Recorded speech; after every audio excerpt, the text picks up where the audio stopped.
Our newspaper op-ed pages, our TV screens are filled with people who got it wrong, still trying to lecture the rest of us.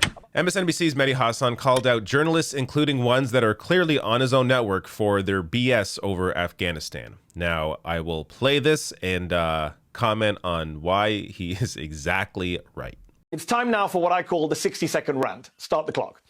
One of the most annoying aspects about covering the Biden withdrawal from Afghanistan is that the American public support the withdrawal, and those of us who oppose this catastrophic war have been tragically vindicated. And yet you wouldn't know any of that from the debate we're having right now. Our newspaper op-ed pages, our TV screens are filled with people who got it wrong, still trying to lecture the rest of us about what should happen now in Afghanistan. There are the journalists, people in my industry who never covered Afghanistan, never talked about it, helped make it the forgotten war all these years, now expressing outrage over the ending of it. The top US generals and intelligence officials who falsely told us year after year that we were turning the corner in Afghanistan, that we were winning the war against the Taliban and building an amazing Afghan army and a democratic government, even now still insisting we stay just a bit longer. The Bush administration officials who got us into this mess in the first place. The Trump administration officials who signed the damn deal in Doha with the Taliban, both trying to blame it all on Joe Biden. There's the carping and complaining from politicians on both sides, Democrat and Republican, who spent years sending other people's kids to fight and die in what they knew was an unwinnable and unpopular war. So forgive me when I say keep your views on the end of this war to yourself. Personally, I would like a period of silence from all of you, if that's all right. And if you do feel the need to comment on the disaster that is Afghanistan, how about starting with the word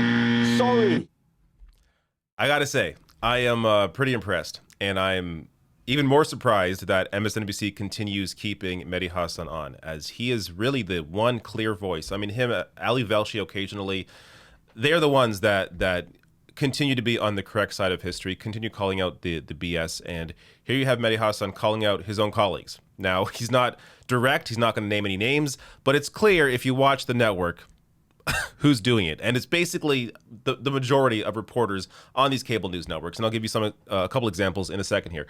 First, I just want to show you part of the reason why there is this, the same sort of coverage going on around Afghanistan, around this desire to want to continue staying in the country despite a clear mistake of going in there to begin with.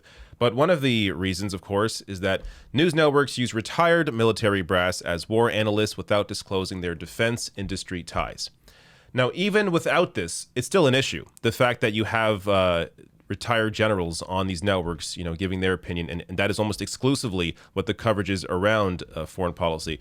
But adding the extra layer that they're actually tied to defense, to the defense industry, makes it even worse. And I'll give you an example here from the Washington Post. So like Fox News, none of the leading networks, ABC, CBS, CNN, NBC, and MSNBC, makes a regular practice of announcing its military analysts' financial ties to the Pentagon, connections that could color their on-air comments. NBC News and MSNBC, for example, often turn to retired Admiral James Stavridis, the network's chief international security analyst, for commentary. But neither NBC nor MSNBC has mentioned that Stavridis, NATO's former Supreme Allied Commander, currently works for the Carlyle Group and McLarty Associates. Stavridis advises Carlyle on its multi-billion-dollar portfolio of defense companies. He is chairman of the board of counselors at McCarthy, which advises military contractors, among others. So that's just one example. But if you watch MSNBC, if you watch CNN, if you watch Fox News, the vast majority of their coverage around this issue, particularly, they have on these retired generals that, of course, largely have ties to the defense industry.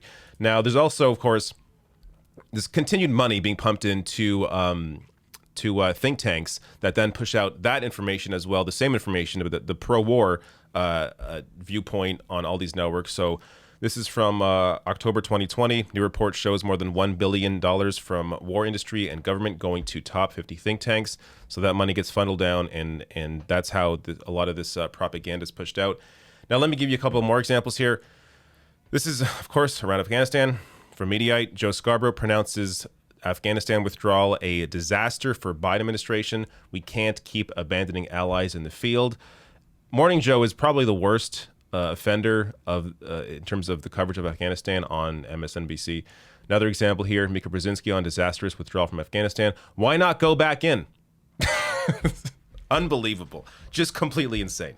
Now, on the other side of that, got to give credit here again to Mehdi Hasan. He actually had on Barbara Lee. Barbara Lee was the sole voice of reason back in 2001, the only person in Congress to vote against invading Afghanistan, against the authorization for military force in Afghanistan. Here she is doing that vote. I've done videos on this, so I'll link to one of my videos on that above. But you can check out his interview if you want. I'll link to it below as well.